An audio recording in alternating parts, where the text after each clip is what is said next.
A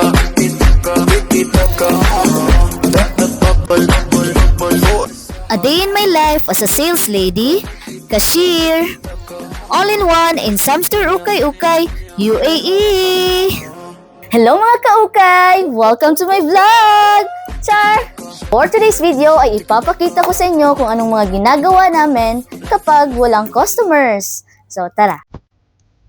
Dito, kailangan naming alisin yung mga hangers at mga mixed items sa bawat stands. Kagaya nito, nagawa ko na ito kanina, so meron pa dito.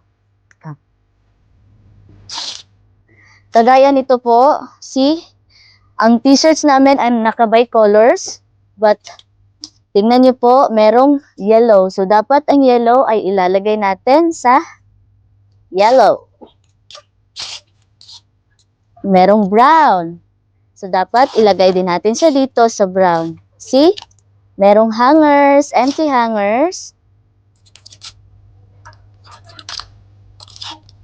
Kapag walang customers, ay iniiba naman namin ang arrangement ng aming mga items para magmukha namang maganda ang store namin. Maganda yung aura at presentable po sa mga customers. Hindi pa kami tapos, may ilalagay pa kami dito.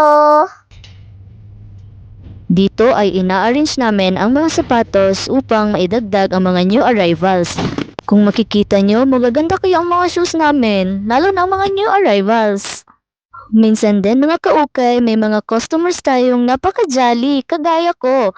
Kaya, tara, sayaw-sayaw naman dyan! At ito ang pinaka-paborito kong part kapag walang customers. Hara-hara! Pak-pak! O, diba? Kitang-kita ang moves!